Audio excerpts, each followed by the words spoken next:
Hello, welcome to episode 89 of the Zeens and Roger Crochet podcast. Vlogcast. Blogcast. How are you? You alright? This is a crochet podcast all about crochet. I've got a few projects to talk about and a few other crochet related good things. So I hope you've got a cup of tea. I have a cup of tea with an image of a budgie. This is the only budgie left in our house now. 3 weeks ago, maybe the next day after I did my last podcast, he died. So no more budgies, I'm afraid. No more chatter. I mean, I'm upstairs anyway, so we wouldn't have heard him if he'd been around. But yeah, terribly sad. I witnessed it happen. It was very quick. Up until that point, he'd been very chirpy and happy, so no suffering at all, and he was a lovely boy. What else can I say? Jackie is no more. So yeah, my experience as a budgie owner was fleeting. He was with us maybe for about 15 or 16 months. But he made an impact. Certainly did. And the boys were very sad, but I think they're okay. Yeah. So no more Jack. I'm trying to segue, but I keep talking about him. Stop it. Crochet. I am wearing Keysight today. I got it back a few weeks ago. It has been with Wool on the X. You know about Wool on the X. I've told you about the story behind Keysight before, but there's more to it now because I'm using the design to raise money for 2 charities. So if you wanted to buy a copy, it would be amazing. And just to let you know, it was my birthday last week, so if you wanted to buy me a birthday present, please buy a copy of Keysight. It's £5 plus however much taxes where you live. Of that £5, £2 goes to one charity and £2 is going to another charity. And the other £1 pays like platform fees, listing fees, PayPal fees and stuff like that. So the 2 charities, the first one is CALM, which stands for Campaign Against Living Miserably.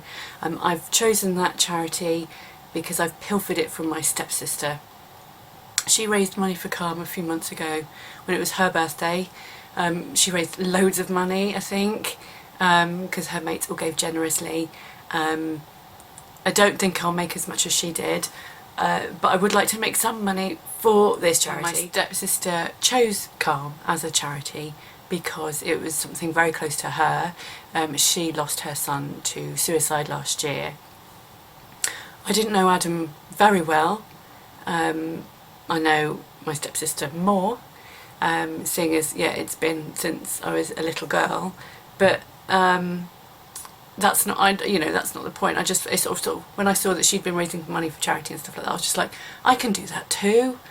And so this is my method of doing that. I don't know how else to help. So I think it's particularly fitting as well because this week has been Mental Health Awareness Week. So I kind of timed it semi-deliberately, I guess. I mean, I would have done it anyway. But yeah, it was. I've looked into it a little bit more, and I thought it sounded like a really nice charity. I guess, I think it was set up especially for young men who needed support. They felt suicidal, and so they could contact somebody for help. But CALM isn't just about men, even though 75% of UK suicides are men. But anybody who needs help, and so if you're feeling that you need help, then you can contact these people, or if you know somebody and you need support, you can contact them for help. So that's the first charity, but I'm not going to say anything else on that because it's not my story to tell, I don't feel. But the second charity is the Disasters Emergency Committee, and that's one I learned about through my work.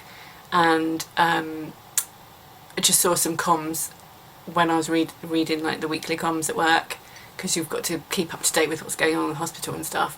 And it was maybe one of 3 charities that had been name checked as like awesome charities to donate money to the absolute catastrophes happening in India at the minute.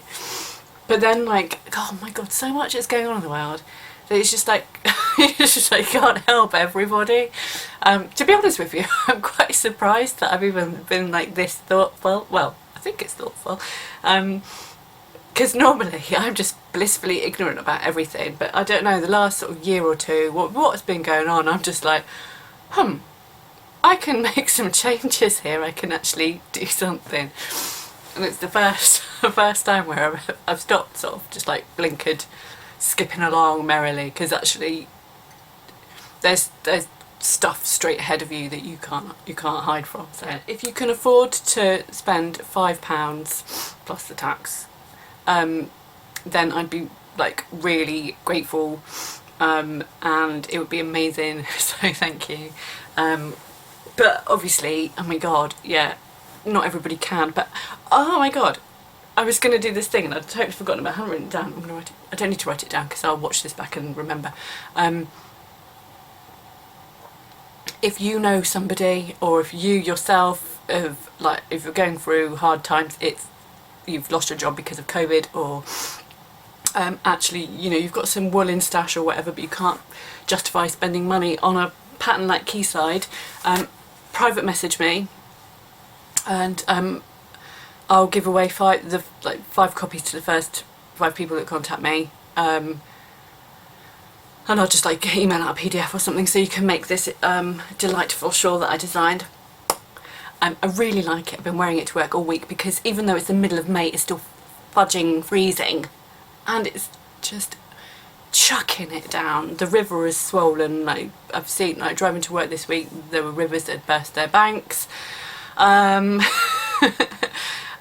It's still scarf weather. So let me show you Keysight a little bit, because when I've talked about it in the past, it's just been a photograph in a book. It's never actually been in the flesh. I'm just going to try and hold it up for you a little bit. Oh, I want to get it perfectly aligned so you can see it, but I can't.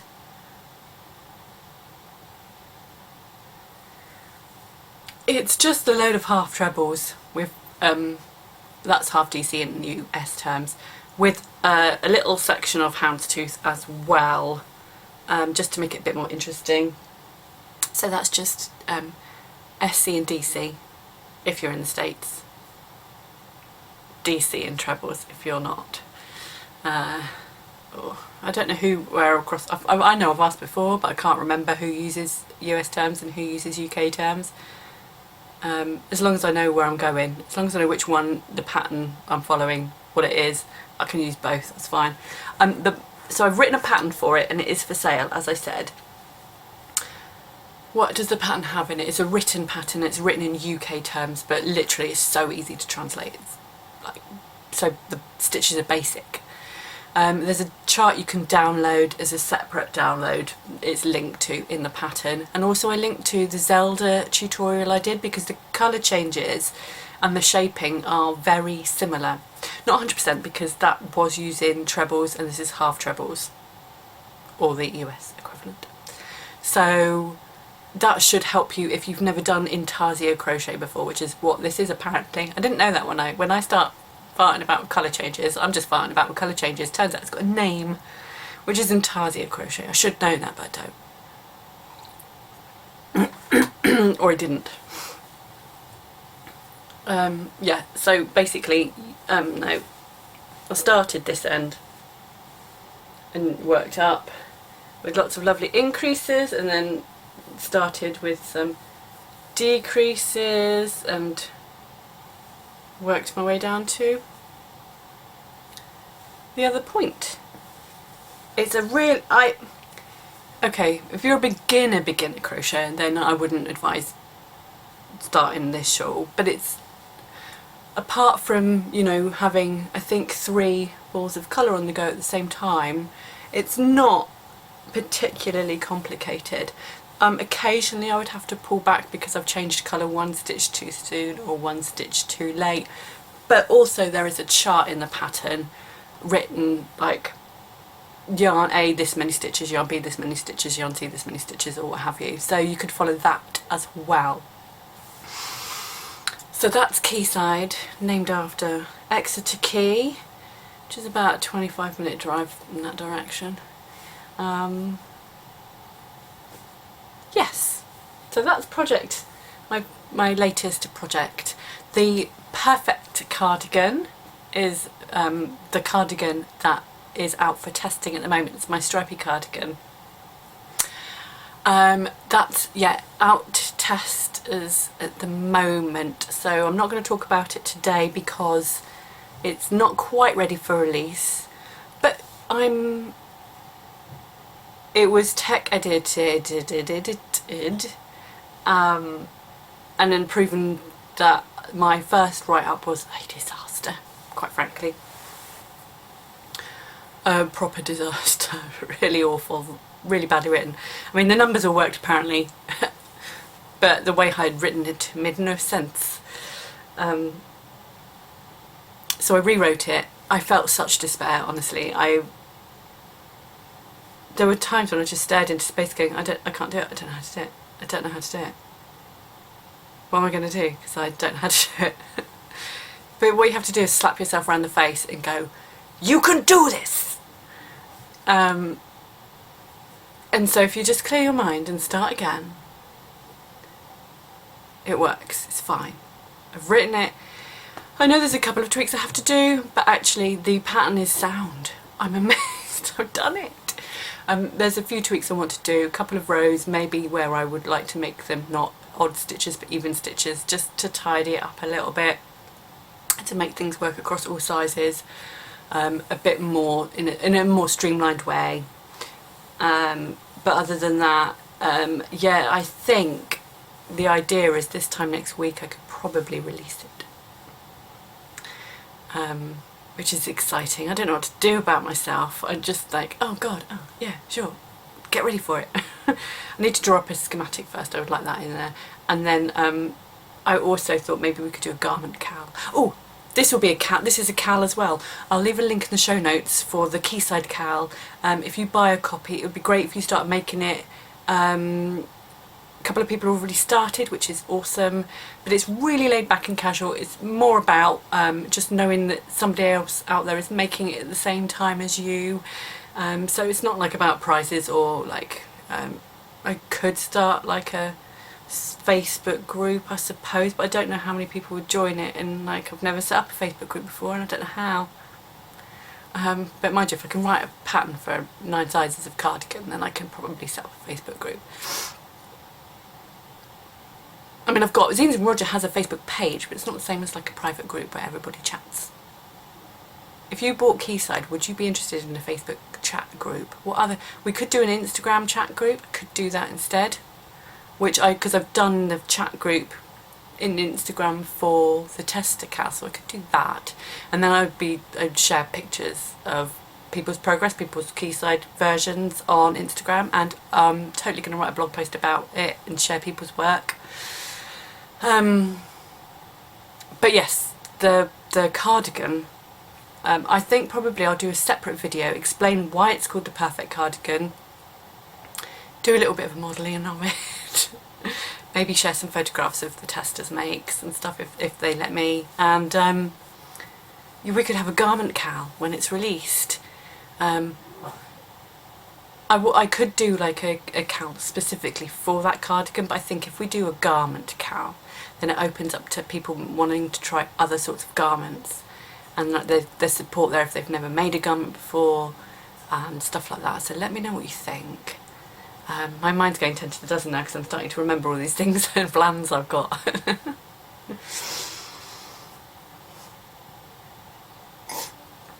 What are you working on at the minute? What I should be working on, excuse me, I'm getting hot now because I've got myself overexcited. What I'm working on at the moment is the granny go-round jumper.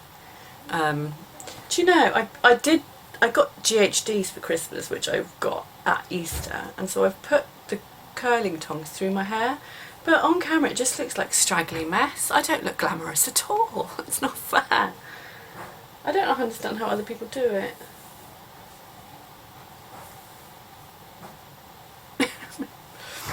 Doesn't really matter, does it? Let's face it.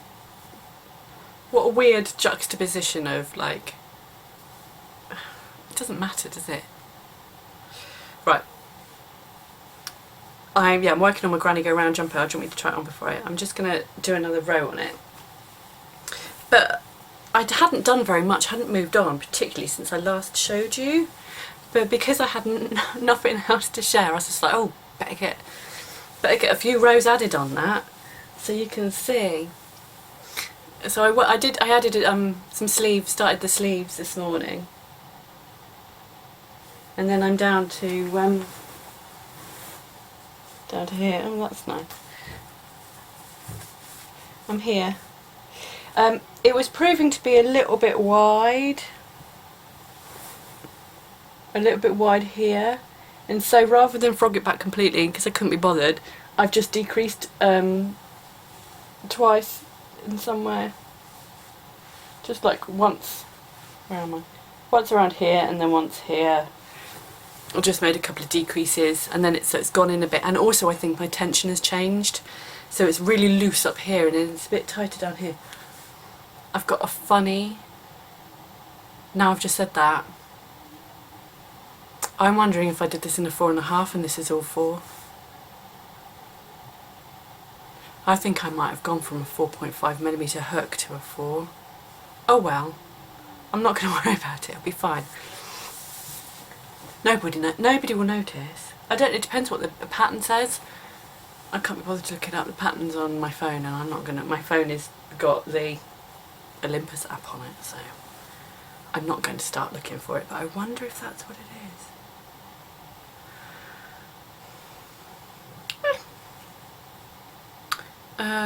Just using what I had in my cupboard. I've not bought any yarn apart from one ball of parchment, and that's because I wanted parchment for the cuffs, the waistband and the neckband, and I didn't think I had enough. Well, I didn't have enough, and so I bought a ball of parchment, and that's it. All the rest is rando acrylic DK that I already had in my cupboard. What I wanted to do, so I know every time I edit my videos I realise that there's no space, there's no breathing space between one topic and the next. I mean, it doesn't bother me, apart from when I'm trying to edit something and then maybe I mess up a section. I find it really hard to cut something out because I just continuously talk and there's no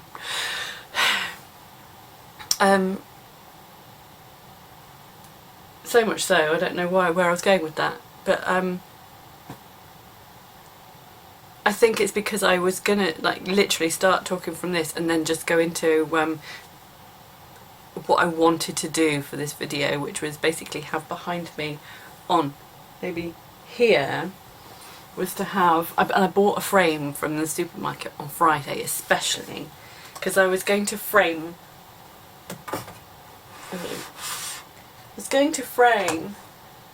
this one of my granny pictures and have it just sat there so you could see it. You would go, what's that?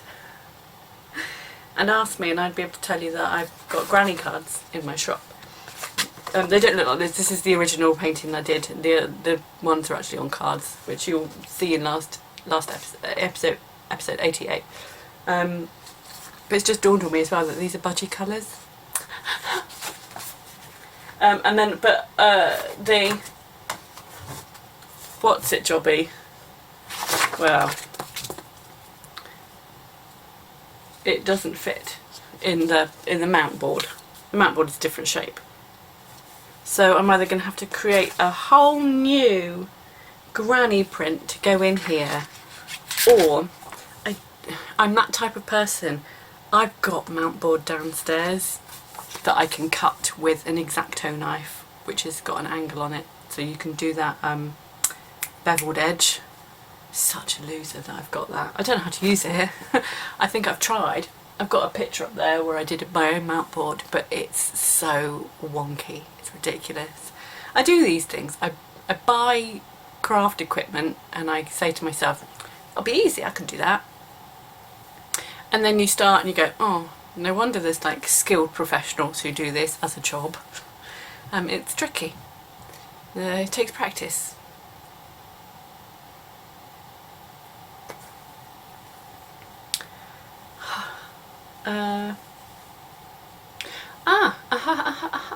Just a quick one. Don't forget to like and subscribe. Is a note on my jobby. Stop saying jobby. Doesn't mean jobby. Doesn't mean the same thing for everybody.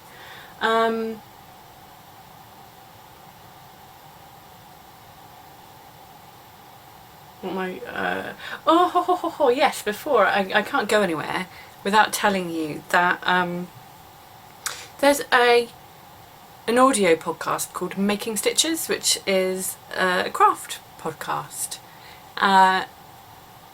Years and years ago, when I first started a blog, I sort of found other bloggers at the same time, and we would regularly talk to each other and catch up and sort of just read each other's blogs and give each other support. And one of those people was Lindsay from Postcards from Gibraltar. At the time she was living in Gibraltar, she doesn't anymore, but she's still called Postcards from Gibraltar, but she was a crafter as well as her day job, and she set up this podcast last year, and I've listened to a few of them in the past, and they're really interesting.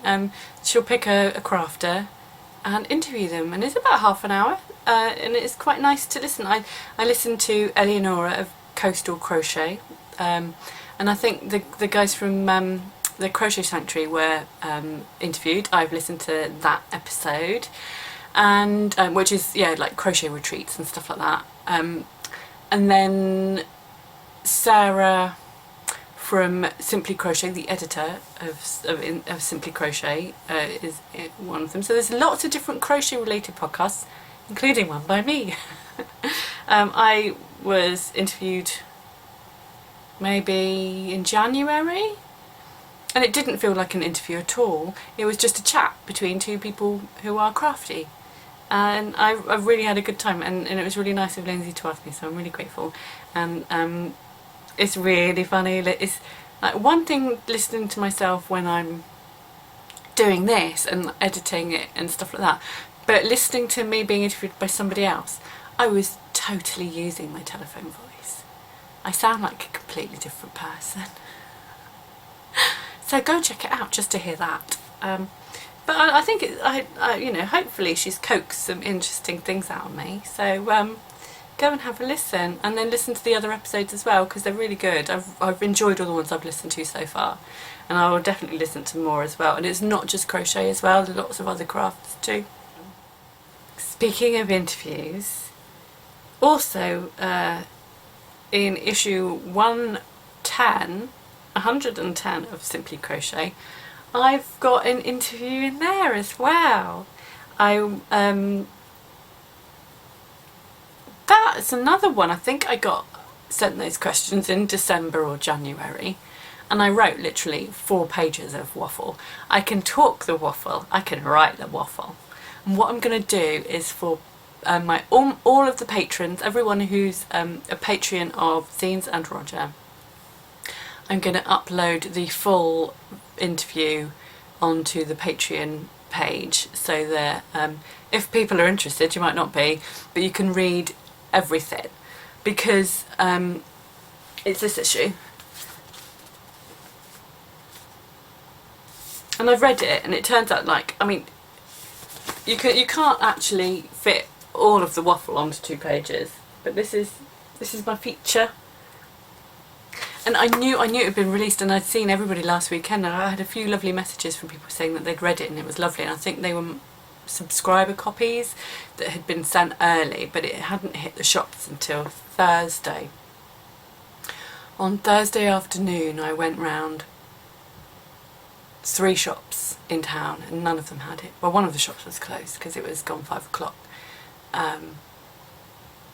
But neither the supermarket nor the corner shop had it, and I was really annoyed. So after work on Friday I went to Tesco's, and bought myself a copy just so I could see it. I had to wait nearly a whole week before I could see it and read it. It's really weird seeing an article written about you and words you've said. and there was one thing that was just like, well, no, that's not strictly true, but they have to smush all the information they get into this article.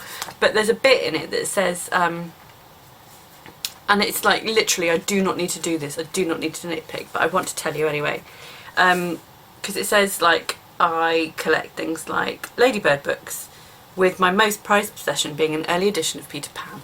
Well, that makes it sound like my early edition of Peter Pan is a Ladybird book. It's not, because the Ladybird books I collect aren't the fiction ones, so the non-fiction ones are the best ones. The ones about the weather and the ones about the seasons and animals and wildlife. They're brilliant. The illustrations are beautiful, and I've got a nice shelf full of Ladybird books, and I love them. This is not relevant at all, but I'm going to do it anyway. Hang on.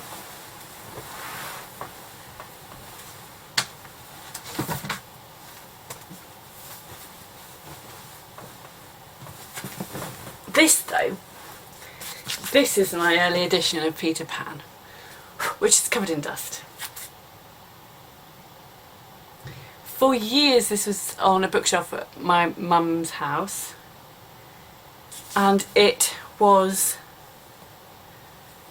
my stepdad's, and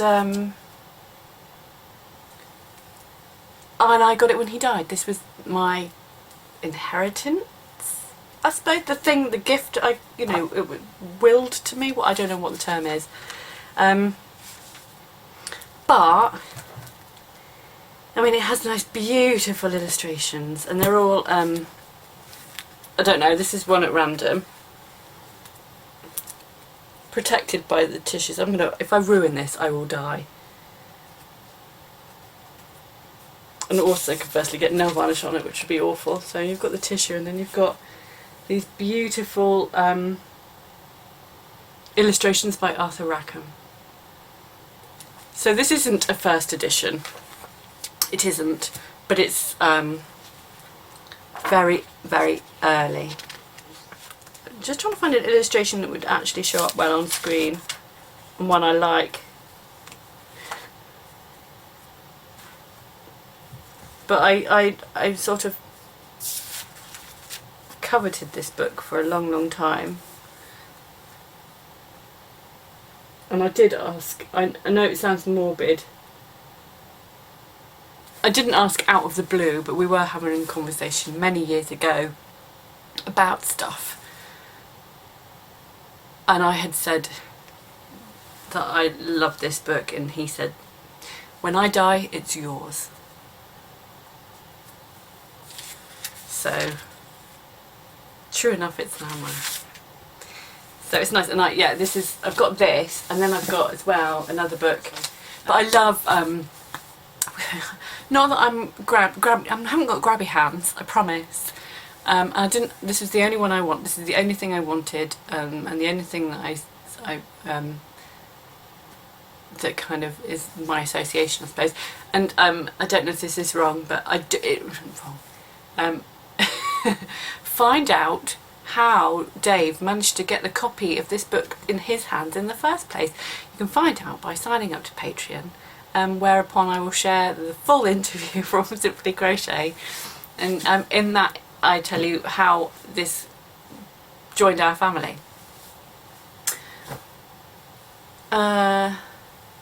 What else was I gonna say? But basically, yeah, any kind of I love children's books, from like old children's books that have been beautifully illustrated. In fact, I'm just gonna go and get a couple more. Well, I don't know why I'm feeling so nostalgic. I guess it's all linked, and it all comes together. My mum bought me this years ago. Hopefully you can see that. Do you know, I've never read it. But I don't think it's about me. The Story of Rosina and Other Verses. You can't read it anyway, because in the front there's a note that says careful, uncut pages.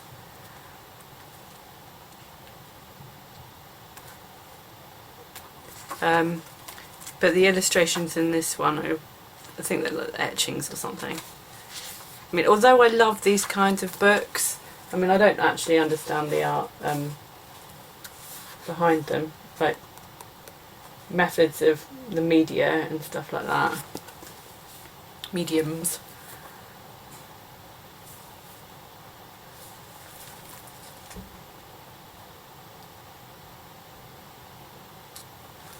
But they look like they're etchings, don't they? Oh, there's a chapter there called The Misogynist. Might try and read that. Awesome.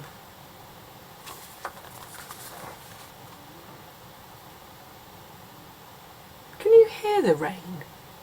It's just constant.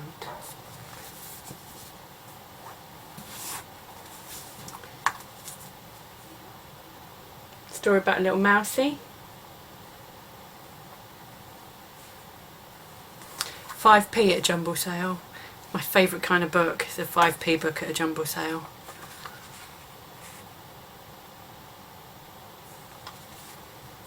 But, I mean, aside from, well, COVID aside I should say,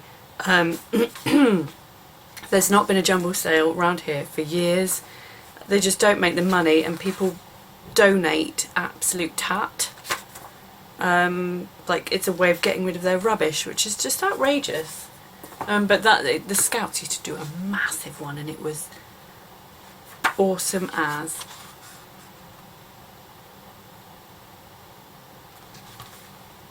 I used to get excited by the jumble sale. My brother would phone me up like a couple of weeks before, and he would drive 2 hours to come to this jumble sale because it was so huge.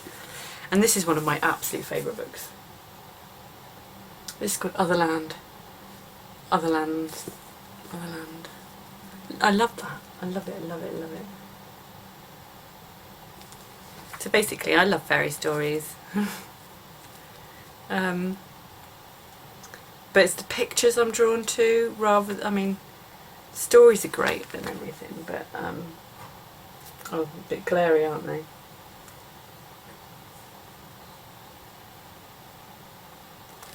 Completely not about wool or crochet at all, or yarn. I'm working on this jumper, but I'm also working on 2 shawls and a blanket. And I think they're all due out around September time. This afternoon I'm going to get all these lights and everything downstairs on the dining table, and I'm going to film a tutorial for one of them.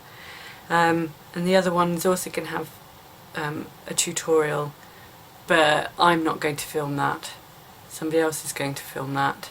But I'm not allowed to start working on that yet because I want to get the 2 shawls out of the way first. But yeah,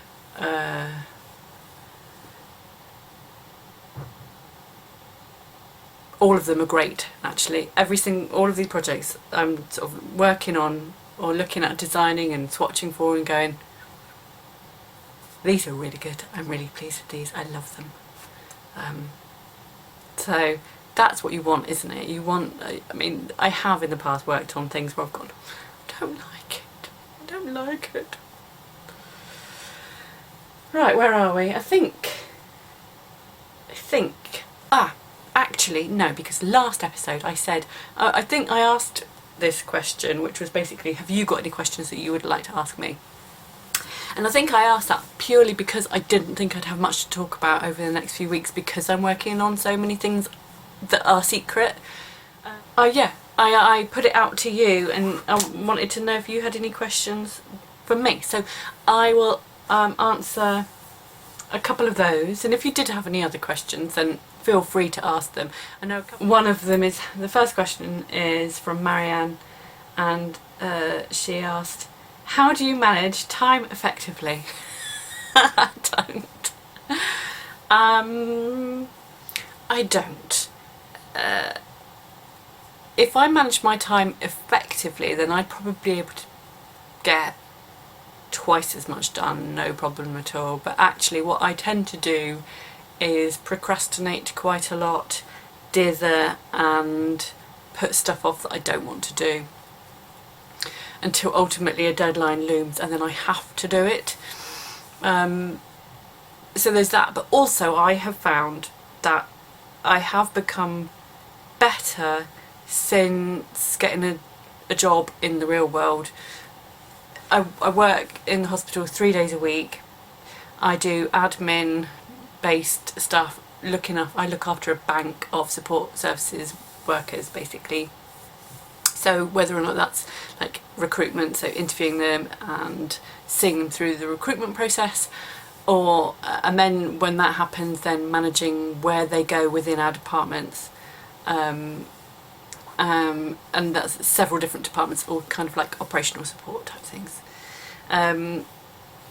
So, but doing that means that actually not, I mean, I was a stay-at-home mum for 10 years, so I'd forgotten how to administrate things really, and going back into the workplace meant that I remembered again how to prioritise and how to do stuff, be organised and work out how things should be done, I suppose. I don't know. But also it means that I have less time to crochet, and so I need to make the most of every moment I've got, and because you don't have much time, you just have to do things, and some days are a rush, like Mondays and Tuesdays are the days I don't go into work, and they're the days where quite often I'm rushing around trying to fit everything in. And then there's things like, what gets me the most annoyed is when I go, oh, I haven't got time to take those photos today, oh, I'll do it tomorrow. Whilst looking out the window knowing that the light is perfect, and then tomorrow the light is awful, and then you go, oh, I should have done it yesterday. So always do things when you, if you can, when you think of them, when you know there's an opportunity, you need to grab it. So there's that.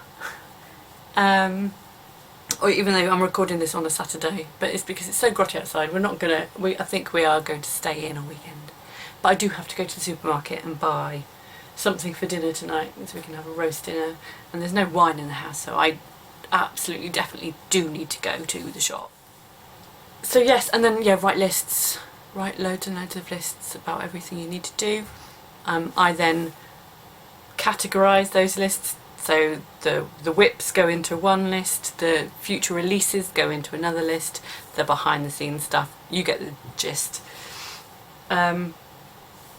And that led into Marianne's second question, which was about juggling the family, the job, the designs, the recording, the editing, the writing, the blog, Patreon, deadlines, etc. So hopefully, like, all of that is covered in that. You grab opportunities when you can, and then also, like, I'll come home from work in the evening, and then, you know, you do another few hours of stuff. And then if you don't fancy doing any crochet, then look on Pinterest for inspiration, or answer some emails, especially if they're like quick ones, you know, you can just sort of write a few lines, just do that. It's really hard to know where to start, but sometimes you just got to like pull on a thread to see where it goes, I guess. I don't know. And also I'm not the best organised, most brilliantly organised person out there. There are people out there that do it way better than me, and I am in awe. The children are downstairs making scones. It's part of the oldest one's homework to make cheese scones, and they're going to be our lunch, and it's 11:57 and I'm really hungry. So that's another thing that's a great time saver. Get other people to do stuff for you. So the kids are making lunch. Bonus. Tracy said, how on earth do you manage to find the time? Oh, same question pretty much. So I have answered that. And also don't forget that I love crochet. Like, I'm obsessed. And if there's housework to be done, I'm not going to do it. I'm going to do my crochet. I'm going to do my crochet. Don't be stupid. Why would I do the dishes? We're going to get a dishwasher soon. One of the driving factors behind that is more crochet time. Such a loser. And then, when did you first start to crochet? Who taught you? My nana tried.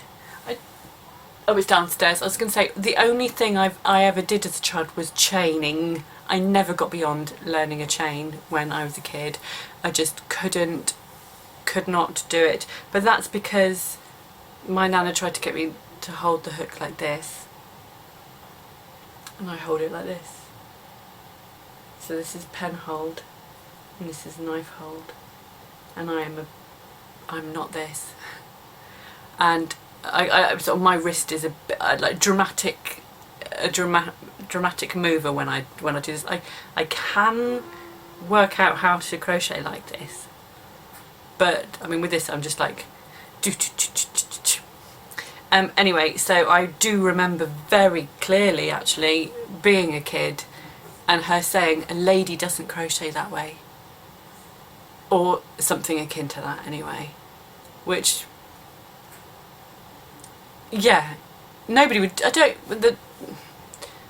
and I mentioned that actually in the Baking Stitches podcast with Lindsay, so I talk about that there, and I think that Lindsay had similar experiences or knew somebody that had done that, where people go, that's not how you do it, which makes me angry.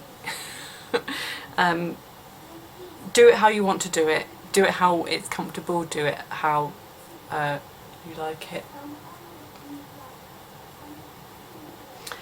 So I failed as a kid to crochet, but I was knitting scarves instead. And she was a knitter predominantly over a crocheter. The crochet, as with probably many people of her generation, she was born in the 1920s. You would do your knitting and then your leftovers would become a crochet blanket. That's the way I understand it. I think it was certainly that way for her. Whether or not it was like if that's a standard thing, I don't know. I mean, do you know? Have you got any experiences of like your family members and the difference between knitting and crochet? I inherited her crochet hooks that are made of bone. She always used a bone crochet hook, which was double-ended, so you had a 4 on one end and a 3 on the other. Very short though. I mean, maybe my hands are long. Dainty ladies of a generation ago. Actually, that's not true, because my granddad's mother, I know this because I inherited loads of stuff recently, haven't I? Are they ready?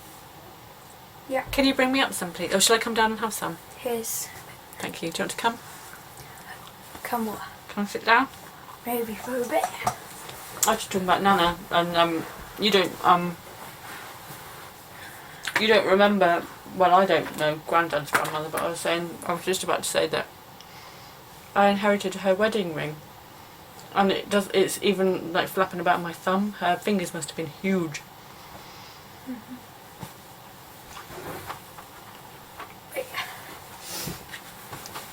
I don't know. Alright. That's what's going on over there. Okay. That's a good scone, well done. I also put the other ones in. So are they the cheese ones? Yeah. And you've done pudding ones as well? Yeah, I put the pudding ones in there like 12 minutes more. But we haven't got any cream. It's fine. Are they just going to have butter and jam? Maybe. You could leave some if when we get cream, maybe. Maybe not. What do you want to do this afternoon? Don't really want to go. It will be a swamp. We can't go out in that. Mm. It will be a proper quagmire. So you're happy for this to go in at the end of the video? Yeah. Do you want to say anything? It's fine. Am I allowed to say your name? Yeah. Is that alright? Mm-hmm. This is Edward. He's my eldest. He's 12. Hello. For his homework, did I tell? I can't remember if I said. For his homework, he's been making scones. Yeah. And that was actually quite nice. That was good. I might put more cheese. Am I allowed to put more cheese in the middle? Maybe. Yeah. Okay. Right. It's just horrid out there. I'm just going to check and see to make sure I've... So, we've talked about Jackie dying. That was 3 weeks ago. Did you know that? No. 3 whole weeks. So I've talked about that, I've talked about that, talked about that. So I will leave all the links in the show notes below.